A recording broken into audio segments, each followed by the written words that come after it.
Ladies and gentlemen, I need you to stop for a moment and listen carefully. What I am about to tell you is not casual speculation. It is not late-night fear talk. Good evening. Our top It is stories, not another markets are dramatic steady, story occasional invented to advances, scare and severe people storm warning. online. On Capitol Hill, It is a infrastructure bill warning, passed. a brutal one, a warning about Severe survival, storm is moving about east. families, about what may happen in America in a very short time if the signs now building beneath the surface continue toward their final form. Can you feel it already? This suffocating heat, this strange heaviness in the air, this pressure that seems to sit on the chest, especially at night, as though the sky itself has stopped breathing. Many people call it climate change, others call it coincidence.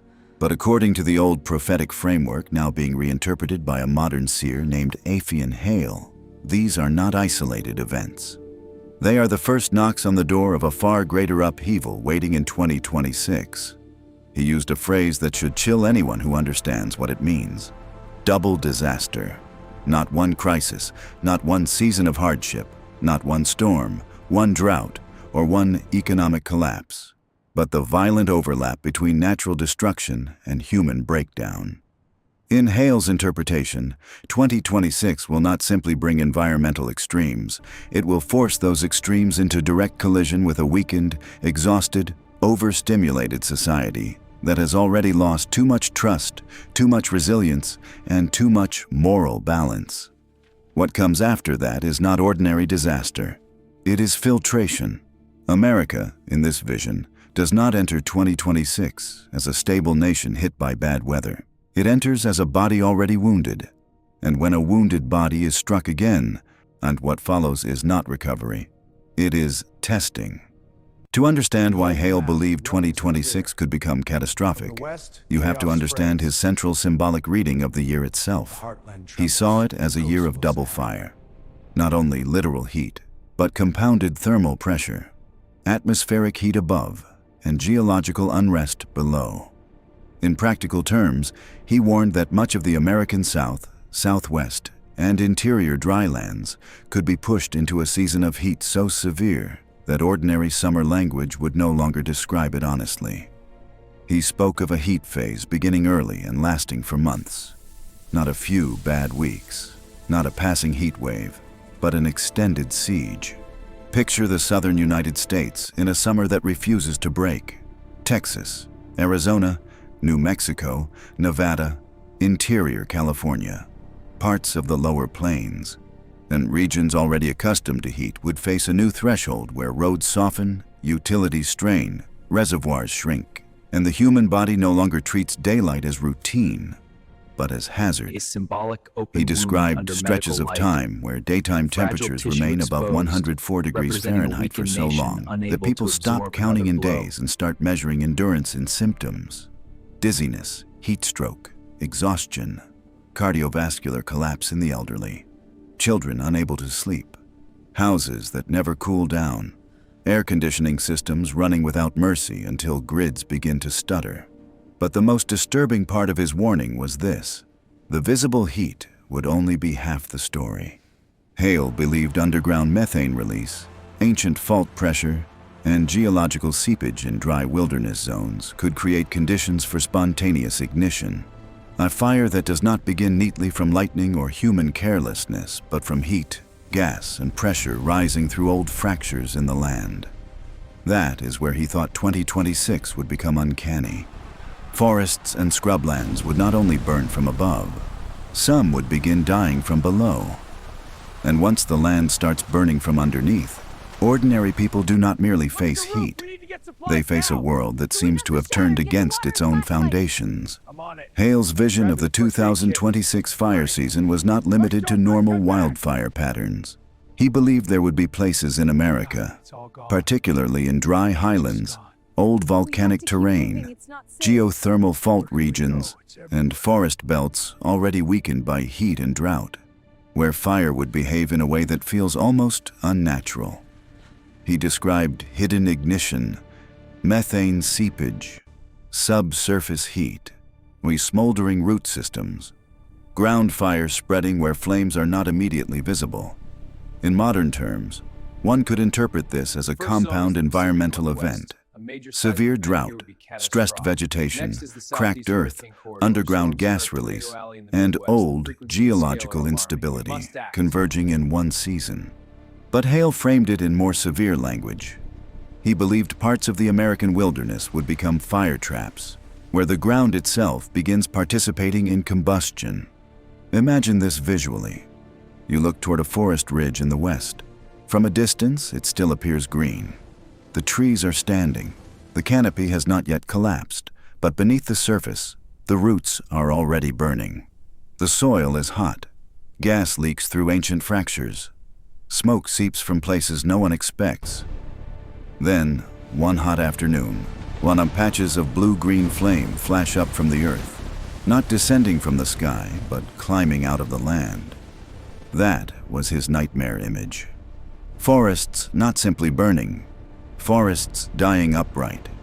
He believed people in remote communities near high-risk terrain, parts of California, Oregon, Arizona, New Mexico, sections of the Rockies, volcanic belts, and older fault-linked wilderness, would be especially vulnerable to this kind of event. Not only because the fires themselves would be harder to predict, but because the smoke and chemical load from such burns could become more toxic, more persistent, and more psychologically destabilizing than what the public has experienced before. By late summer in his scenario, huge parts of the land would not look merely dry. They would look exhausted. Roads warped, trees skeletal, air bitter, reservoir low, livestock failing. Rural families staring across fields and hills that no longer resemble the places they have known for decades. And then, just when the country believes the worst is over, just when people pray for rain, the second phase begins.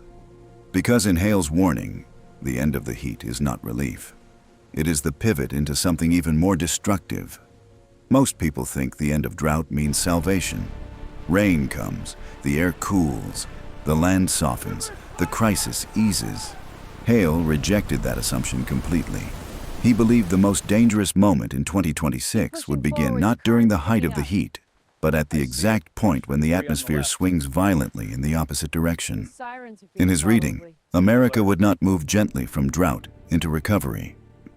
It would move from one extreme into another so abruptly that the land, the infrastructure, and the population would have no time to adapt. He called this the moment when heaven and earth begin to fight. In practical terms, that means an atmosphere destabilized by long heat, unusual pressure patterns, oceanic shift, and pent-up moisture suddenly reconfigures into destructive storm architecture. The dry ground, hardened by months of heat, becomes unable to absorb sudden volume. Water does not heal it. Water slides over it. Water accelerates. The result is not ordinary rainfall. It is violent hydrological shock. Imagine the South or parts of the central U.S. after months of brutal heat. The soil is cracked, sealed, and resistant. Then the sky darkens in a matter of days. Humidity surges. The first rains hit. Instead of soaking in, the water races across the surface. Streams overfill. Drainage fails. Rivers rise too fast. Roads disappear under moving walls of runoff. Entire counties discover too late that rain after prolonged heat can be more dangerous than the drought itself. Hale believed that in some areas, especially along vulnerable river corridors and regions with exhausted land cover, floodwater would not come as a familiar seasonal event. It would arrive as punishment. Fast, dirty, uncontainable, relentless. And he warned of something more disturbing still. He said the floodwater would not look clean. After months of carcasses, dead fish, dried riverbeds, burned organic matter, chemical runoff, eroded soil, and disturbed sediment, the returning water would carry decay with it. It would rise dark, red-brown, foul, and biologically dangerous. And people would not only fear drowning, they would fear what the water had become. That is why, in his scenario, the flood is not the cure to the fire year. It is the second blade. Hale described the post-drought flood in terms that are difficult to forget. He did not call it refreshing rain. He did not call it renewal. He called it red water. Not because it would literally be blood, but because the flood, in his vision, would carry so much iron-rich sediment, topsoil, decomposition, chemical waste, ash, dead wildlife, livestock remains, and broken land material that it would look stained, diseased, and hostile. Water, which people usually imagine as rescue after heat, becomes another face of death. Picture a river that had shrunk to cracked mud during the long heat phase. Now imagine that same river roaring back with unnatural force. The channel is overloaded. Debris and death long trapped in the dry season are suddenly released all at once. The water swells red-brown under black storm skies, carrying branches, fuel, carcasses, fencing, refuse, and whatever else the land can no longer hold. Hale believed entire transport corridors in the United States could be severed under this pressure. Interstates flooded. Rural bridges torn out, supply routes cut, relief delayed, communities isolated. That isolation mattered deeply in his warning because once roads disappear and communications falter, disaster enters a more intimate stage. Families on roofs, older people trapped upstairs, small towns waiting for help that cannot arrive soon enough. Children seeing colors and smells in the floodwater no child should have to remember. He emphasized again and again that the horror of the Red Flood is not just force, it is contamination. People wading through it would not merely be touching water. They would be entering a moving biological hazard loaded with everything the heat season had killed and everything the land had failed to process. What follows such flooding is not simply cleanup, it is exposure. And that is why, in Hale's framework, the true nightmare starts when people wrongly believe the worst is finally over. Because after the water retreats, it does not leave behind normal life. It leaves residue, toxic residue, biological residue, psychological residue. And in that poisoned stillness, the invisible killers begin their work. Many people assume survival means getting through the storm itself. Hale thought that was one of the deadliest misconceptions of all. He believed the third phase of 2026 would begin after the visible chaos recedes.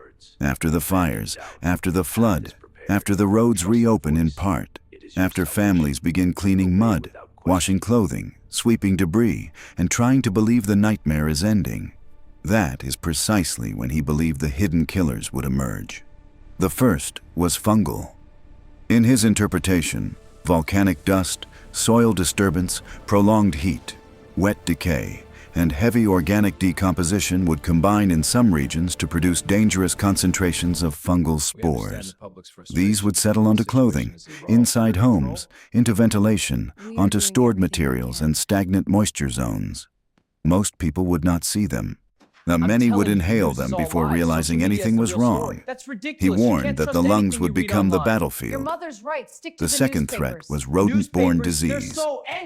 After wildfire and flood, rodent populations are often displaced violently. Hale envisioned swarms of them leaving destroyed habitat, moving into human zones, basements, attics, ruined storage areas, emergency shelters, and compromised homes. Their waste, urine, and dried contamination would become airborne in domestic cleanup spaces. People would think they were restoring order while actually breathing danger into their bodies. The third threat was subterranean gas. He believed cracks formed or widened during geological stress, and long heat could vent poisonous gases into low-lying areas, basements, valleys, culverts, and houses with poor airflow. At night, when air is still, those gases could settle where people sleep. No loud warning, no dramatic plume. Just oxygen displaced silently while people believe they are finally safe enough to rest. That was the part of his warning many found unbearable. Not death in the flood. Death after surviving the flood. Not visible attack, invisible infiltration. A family that endured heat, fire, and water may still be lost because the house they return to is no longer what it once was. The air has changed. The dust has changed. The ground beneath them has changed. And if Hale was right, that is why preparation must include more than escape. Yeah, It sure. must It's gonna include be a little understanding bit. what remains I in a was here place first. after Don't take disaster it has all. already passed through it. Sorry, just need to After grab this. describing so much destruction, Hale did not end with despair. He said the door to survival remains open, but not for everyone equally. In his reading, 3 categories of people would have This the city highest thrives on probability of intricate enduring what systems, 2026 food chains, brings. water lines, The first group power are those grids, who but understand its true location. foundation is These human are people trust, already living a in or fragile able to bond. reach relatively safer terrain. Elevated, geologically stable, less flood-prone, less dependent on fragile infrastructure, and less exposed to concentrated toxic settling zones. Hale repeatedly emphasized higher ground, stable rock, naturally ventilated terrain, and distance from vulnerable urban density. He believed that in a year like 2026, geography itself becomes a form of mercy. The second group are those who understand preparedness. Not fantasy survivalism, not dramatic bunker mythology, but real preparation. Food that stores, water purification, medical supplies, light, backup heat or cooling, written plans, practical household discipline, knowledge of how to shelter, when to move, what to avoid touching, what to burn, what to filter, how to seal, and how to remain calmer than the crowd. These people survive not by luck, but by reducing the number of things that can surprise them. The third group, and to Hale the most important, are those who understand inner condition. He believed people with disciplined minds, moral steadiness, spiritual practice, and the ability to remain clear under fear would have advantages that go beyond material readiness. They would avoid more false choices. They would panic less. They would preserve community longer. They would hear intuition more sharply. They would not waste energy on vanity while others waste time performing control they do not actually possess. This was not superstition in his view. It was alignment. The crisis would not only test where people live or what they store. It would test whether they can stay human under pressure. That is why he insisted the third group may be the decisive one. Because geography can fail, supplies can run out, plans can change. But the person whose mind remains ordered while others dissolve into fear carries a survival advantage no system can manufacture at the last second. Hale's practical teaching condensed into one image, the 3-handed bag. A survival kit, yes, but not one built around fantasy, status, or hoarding. A bag carrying the minimum architecture of continued life when ordinary systems flicker or stop. He believed too many Americans would prepare the wrong way. They would stock expensive gear, perform readiness, talk loudly, post anxiously, and still fail because they misunderstood the economy of disaster. Reinforcing the When windows cascading now. breakdown begins, Checking the value front changes entry. instantly. Prestige dies. Stocking water Simplicity and wins. food. What matters is not what looks Stay calm, we impressive, have light but and what still radio. functions after the radio first says 3 it's layers of almost comfort back. vanish. I'm The scared 3-handed now. bag begins with food and water. Have to be Dry disciplined. staples, Okay, salt, grain, water containers, filtration tools, the ability to preserve strength, not merely taste. The whole city's stuck. Hale What a respected mess. old survival logic because it understood something modern life often forgets. The body does not need glamour under stress. It needs continuity. Good. Then comes light Going in, and let's go. fire. Stay calm or Matches, lighters, candles, lanterns, A compact batteries, survival and backpack, tools that stripped reintroduce to fantasy. orientation after dark. Multiple compartments He and warned that attachment darkness points in for practical crisis is use. never only visual. It The amplifies 3-handed fear. bag made It real. distorts judgment. A single reliable light source changes the emotional chemistry of a household.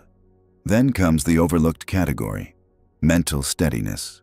Phone numbers written down, essential papers protected, medication secured, a family routine, a calm phrase, a prayer, a mental anchor, a child's familiar object, a sequence of actions known in advance. Hale believed these matter because panic scatters cognition faster than hunger does. The house that loses clarity first often loses everything else shortly after. To him, the 3-handed bag was not about running into the wilderness. It was about carrying the smallest possible form of order through a year designed to attack order from every direction. And he warned that in 2026, many people may discover too late that supplies without inner structure are just objects. What survives crisis is not accumulation. It is Okay, arrangement. let's write down the important If Hale numbers. had stopped at heat, idea. I'll start with flood, the doctor. disease, and survival And poison logistics, control? his warning Yes, would good. still be Now severe. let's sort the flashlight But his deeper point was more uncomfortable than any of those. He believed 2026 would be a year of separation, not in the simple sense of death and life, not in the crude sense of winners and losers, but in the deeper sense that pressure would separate appearance from substance. Systems built on performance rather than trust would fail more quickly than people expected. Communities that looked prosperous but had no real internal bond would fracture under stress. Families built only around convenience would find that fear exposes every weak seam. Yet institutions that relied on image rather than credibility would discover that in a genuine emergency, branding cannot carry moral weight.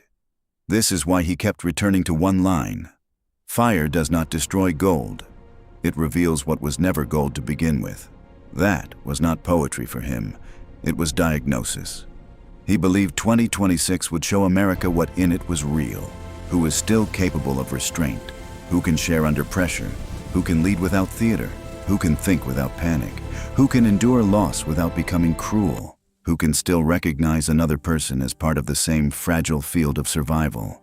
To Hale, the year is not only destructive, it is revelatory. The loud may collapse first. The arrogant may become useless. Holding up despite The emotionally hollow may disintegrate. Those who outsourced all resilience to systems may discover they built nothing inside themselves at all. And yet, under the same pressure, quiet strength may emerge. Mutual aid may return. Small-town dignity may matter again. Families that learn to speak honestly may become centers of gravity for others. Moral seriousness may become more valuable than social status. That is why he did not frame 2026 as pure apocalypse. He framed it as filtration, a brutal one, but one that clarifies. And what it clarifies, he believed, is whether America still contains enough human substance to rebuild on truth rather than illusion. comfortable. Yes. Hale's final claim was the boldest and, Dinner in will be some ready ways, soon, everyone. the most hopeful. What remains He in a did not nation when believe systems 2026 fail would and mark the mass end of are American ruined? possibility. When He the believed it facades would mark the crumble, end of what certain is left American of us? illusions. We must That face distinction what it is. matters. The old assumption that more technology automatically means more resilience. The old confidence that systems will always remain one step ahead of breakdown. The old cultural reflex of mistaking comfort for stability. The old worship of speed, spectacle, and endless consumption. Hale thought those habits had brought the country too far from the disciplines that actually sustained civilization during real danger. So he described the period after 2026 not as immediate peace, but as a difficult crossing into something cleaner. Not easier, not softer, cleaner. A people forced to rebuild humility. A culture forced to rediscover mutual dependence. Communities forced to relearn what mattering to one another actually means. Households forced to understand that survival is not just stockpiling, but moral arrangement. He believed the ones who carry America through that passage will not be the loudest, richest, or most theatrical. They will be the integrators. The people who can hold grief without collapsing. The people who can restore order without cruelty. The people who can feed others while staying disciplined themselves. The people who can remain spiritually legible inside a time of confusion. That is why his prophecy, despite all its terror, ends with a question rather than a scream. When the heat breaks everything open, when the flood carries the old certainty away, when invisible danger enters the house, when lies spread faster than truth, when the nation is forced through its narrow gate, what remains in you that can still build? According to Hale, that is the real issue. Not whether America will suffer, but whether suffering will reveal enough truth to make renewal possible. And by the end of 2026, he said, the country will know far more clearly than it does now what kind of nation it really is.